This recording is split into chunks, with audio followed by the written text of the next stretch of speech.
மறந்தாரா அடகு வைத்தாரா? மாரி செல்வராஜின் முகத்திரை கிழிந்தது. தேர்தல் அரசியலின் கசப்பான உண்மை. மாரி செல்வராஜின் மறுபக்கம்.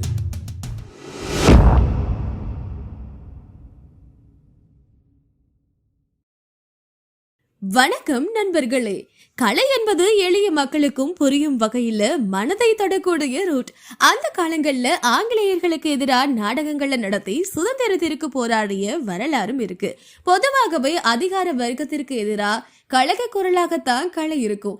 ஆனால் தமிழ் சினிமாவில உண்மையை பேசுறேன், எளிய மக்களோட வழியை பேசுறேன்னு வந்த ஒரு படைப்பாளி இன்று அதிகாரத்தோட மடியில அமர்ந்துட்டு அதே அதிகாரத்துக்கு பல்லக்கு தூக்க தயாராகிட்டாருங்கிறது தான் இன்றைய கசப்பான உண்மை.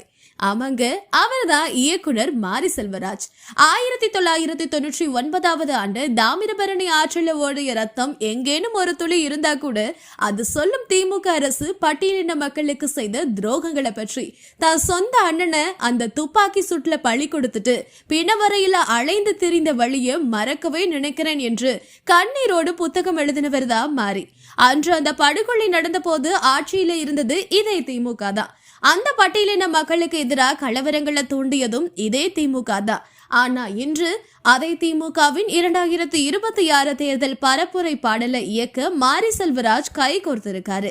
மாரி, உங்க அண்ணனோட ரத்தம் படிந்த அதே கரங்களோட தான் இன்று கை குலுக்க போறீங்களா? இல்ல அதிகாரத்தோட பளபளப்புல அந்த பழைய ரணங்கள் ஆறிவிட்டதா? அந்த ரத்த கரைய அதிகாரத்தோட படிகள்ல அடகு வச்சுட்டீங்களா? 1999 நடந்த அந்த அராஜகத்திற்கு தலைமை தாங்கிய அதே கட்சிக்கு இன்று புகழ் பாடும் பாடலை இயக்குவது என்பது காலத்தோட மிகப்பெரிய முரண்நகை. படைப்பு என்பது சமூகத்தோட கண்ணாடி என்று மேடைதோறும் முழங்கும் மாறி வேங்கை வயல்ல பட்டியலின மக்கள் மீது நிகழ்த்தப்பட்ட அந்த இழிவான செயலுக்கு எதிராக இதுவரைக்கும் என்ன செஞ்சாரு?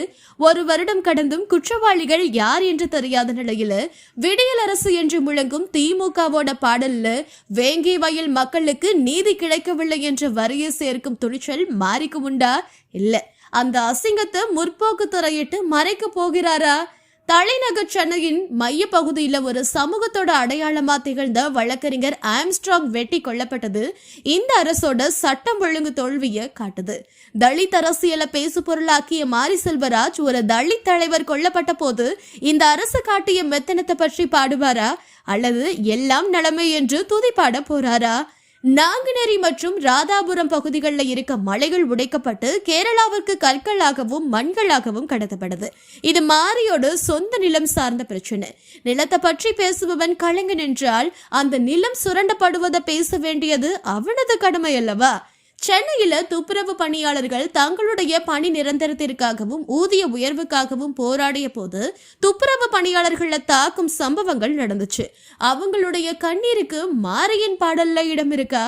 நான் என் நிலத்திற்கும் மொழிக்கும் சமூகத்திற்கும் நேர்மையான படைப்பாளி என்று மேடையில பேசுறது சுலபம்தான் மாறி.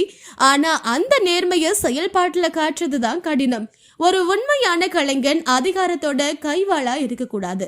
தமிழகத்துல ஒவ்வொரு டாஸ்மாக் வாசல்லையும் ஒரு பாட்டிலுக்கு 10 ரூபாய் கூடுதலா வசூலிக்கப்படுறது ஒரு மாநில அளவிலான ஊழலா மாறி இருக்கு. மது ஒழிப்பு என்று பேசிட்டு இன்று மது விற்பனையை உயர்த்துவதை இலக்கா கொண்டு செயல்படும் திமுக அரசு பாட்டிலுக்கு 10 ரூபான்னு கிண்டல் அடித்த பாலாஜியை பற்றி மாரி தன் பாடல்ல ஒரு காட்சியாவது வைப்பாரா?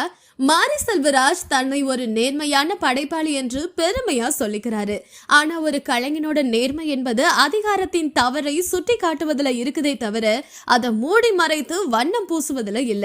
2026 தேர்தலில் மாரி செல்வராஜ் இயக்க போகும் அந்த பாடல் வெறும் விளம்பர படமாகவே இருக்குமே தவிர அதுல மக்களோட உண்மையான வழி இருக்காது. இந்த வீடியோ பற்றி நீங்க என்ன நினைக்கிறீங்க? மாரி செல்வராஜ் செய்வது அறமா இல்லை சமரசமா? கமெண்ட்ல மறக்காம சொல்லுங்க.